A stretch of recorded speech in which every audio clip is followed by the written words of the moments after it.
Okay, so after having many clients have the same problem with being able to get their dog in their car, I thought it was about time that I would do a video and teach you guys how to do this and why you're having these problems. And it's usually the same old reason.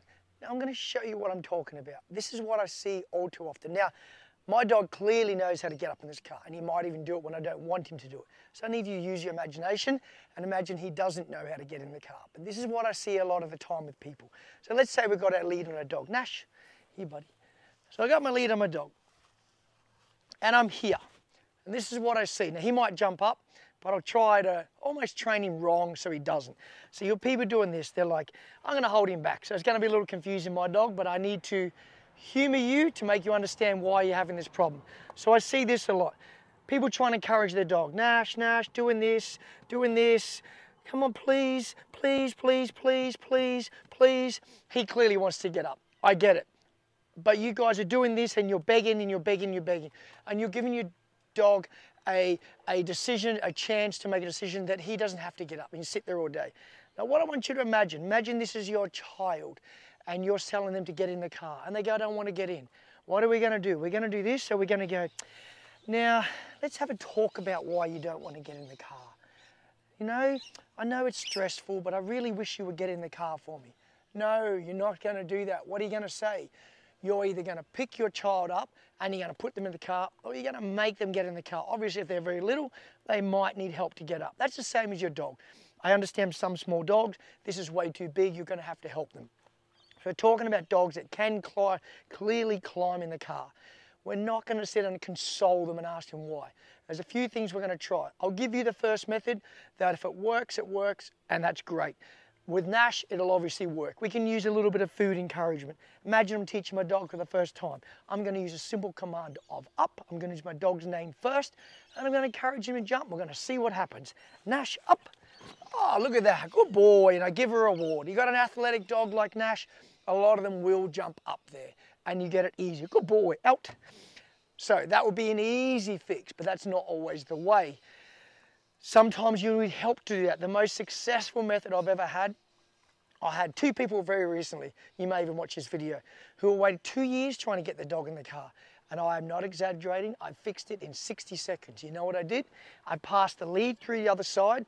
The dog was here. I applied pressure, I applied pressure, I applied pressure until the dog could not any longer make a choice of no, I'm not going to get in. It was a little bit clumsy at the start, but after a few times of trying it, guess what? The dog went, you know what? I'm just going to get up because it's a lot easier. And sure, I rewarded the dog in the end. So what I'm going to do is I'm going to show you this method. My dog is clearly going to jump up, but I'm still going to show you the method of what I'm talking about. I'm going to put the lead through the car. I'm going to hop on the other side. My dog is clearly going to jump up very easy, but you're again going to use your imagination. You have a dog that's refusing. It may be in a sit. Nash, sit. Good boy, stay. And I'm here. I'm going to apply very little bit of pressure with Nash because he's going to jump up. But this is the principle. You are going to apply pressure. Your dog is going to try and pull back on that pressure. I want you to use something that will not come over your dog's neck. It won't slip off, not like a flat collar. A slip lead's a good way to go. And we're just going to use the word and we're going to do a little encouragement. I'm actually not going to put the command in yet because my dog will jump up too easy. But this is how we would do it. We would just be, stay, we would just be pulling from here gently. It's not a jerk, it's a slow pull of pressure until your dog can no longer make the choice to back off. And eventually it complies. We have to force compliance. And when we do, we have the rewards, stay. So we have our food ready and we will be like this, we'll be like this, we'll be like this. We pull, up, up. Yes, good boy. And I reward the dog. And I do that over and over and over until it becomes easier. Nash, out, out. Good boy. We do it again. Stay.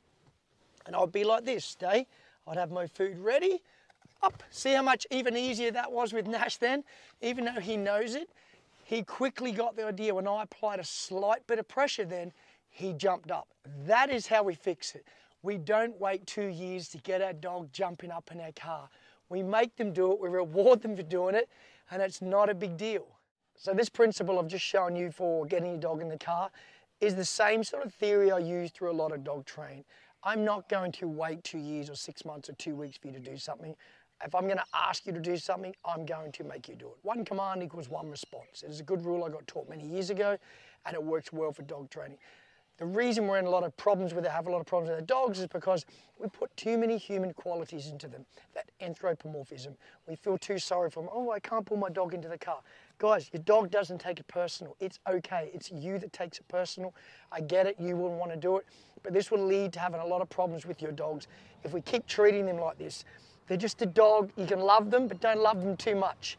If you need them to do something, make them do it for you. Within reason, we're not trying to be cruel, but it's okay to be a little firm to get compliance from your dog. That way, you're going to get things done a lot quicker, and you're not going to wait as long. So remember, just lead on your dog. I like this slip lead because it doesn't slip over the head. It forces compliance better, not in a painful way, but the fact is I can have more control of my dog. Collars slip over, harnesses slip over, and they can be a bit of a drama. So I hope this method helps you out.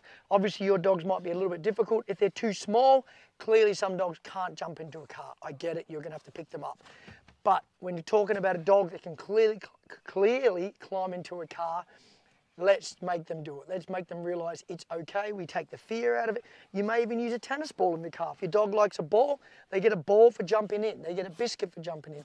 Something to want them to get into the car, and I promise you, you can get through this problem pretty quickly. I hope this video helped you out. As usual, if you like it, I really appreciate a subscribe. It's not difficult. Push that little button. That way you know when I do my new videos, and I can keep bringing you more knowledge and more tips to help you out with other problems you might have like this with your dog. So thanks for watching for myself and Nash, and we'll see you soon. See you guys. Bye.